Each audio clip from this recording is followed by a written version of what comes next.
guys. So today we're gonna attempt to make a downdraft table. There's lots of these on YouTube, so I figured I'd give a shot at one. It just gives you a place to sand your projects without creating a real big mess with dust. You hook it up to a vacuum or you know, your central vac system or whatever you got, and it sucks all the dust down while you sand. So we're gonna give it a shot. So this is where I'm gonna put my downdraft table, sitting right here on my bench, and then it's gonna hook up to that vacuum guy right here.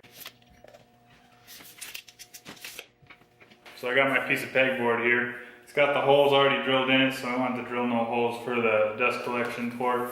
I'm gonna build a frame to go around this out of 2x4s that sets on my workbench and connects to that dust collector port. I measured it out. It's about 19 inches by 15 inches. So I can make roughly a 16-inch box to go on top of my bench. So this is gonna work out perfectly. So I'm gonna take my 2x4s and I'm gonna make me a box.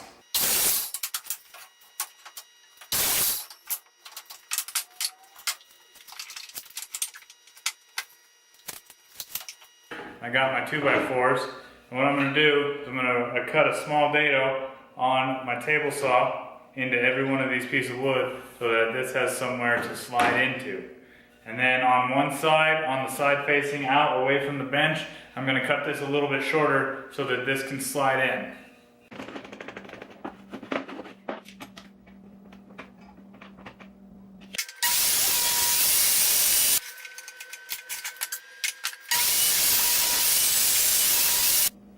So now we're going to move the table saw over just slightly, just a little bit, so we can expand our dado. So now we have a dado the width of 2 table saw blades. So now I'm going to pre-drill this box together and make it so this slides in, and then we can focus on the baffle system inside of the downdraft table.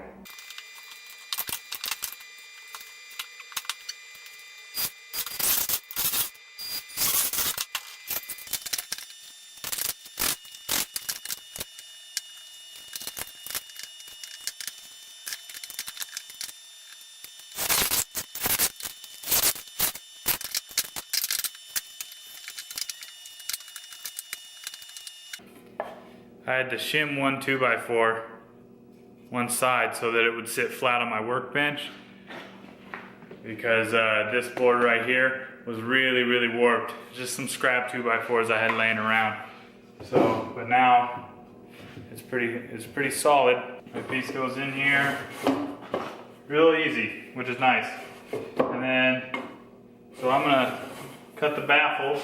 And what I did for that, inside measurement here, inside measurement here, is 14 by 19, and I'm going to cut that 14 by 19 baffle.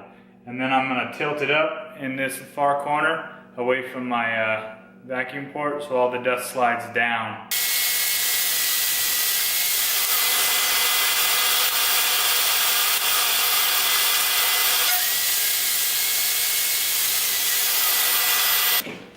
I'm going to use a 1.5 inch pipe, so I'm going to need about a 2-inch hole. So I'm going to go find a hole saw, drill a hole in the side of this guy.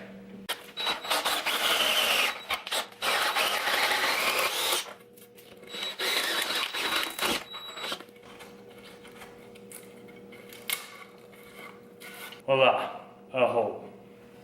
Okay, so this is kind of what the baffle is going to look like that. I got a little stop block up here to put it at the right elevation up top, and then we'll drop this one all the way down to the bottom like that. I cut out these little pieces of wood I had left over. I'm just going to cut them and put them around here just to support that a little bit.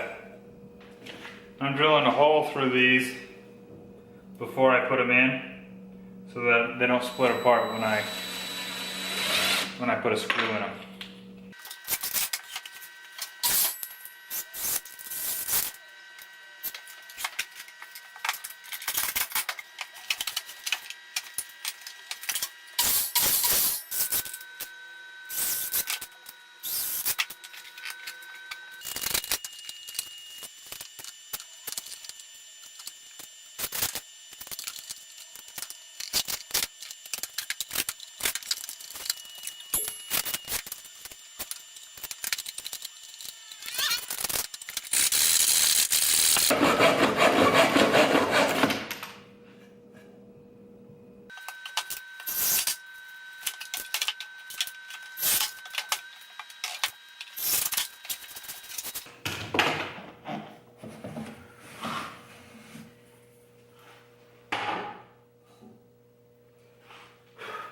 So there it is.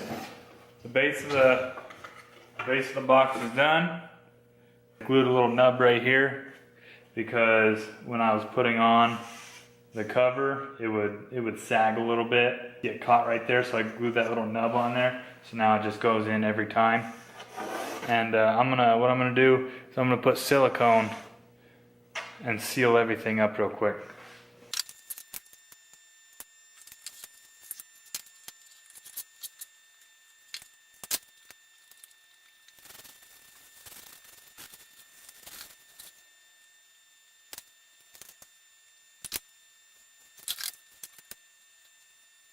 I'm gonna paint this, so I'm gonna silicone all my edges just so I don't have any big gaps on my seams, so that paint hides it better.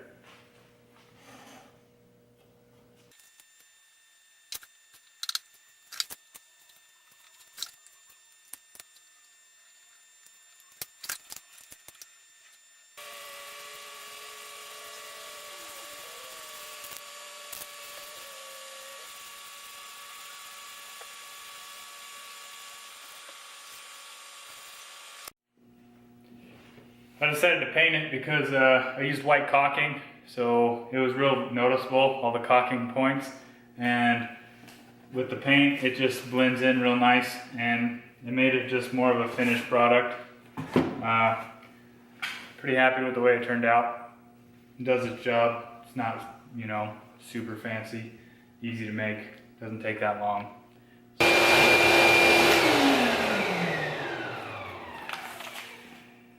There it is. You can see from the paper it has suction all the way to the back. That's that baffle distributing the suction all the way to these back ones, so you don't get, I mean, there's more suction right here than there is back here, but you still have suction back here. If you like this video, like, subscribe, and we'll see you next week. Yay, baby.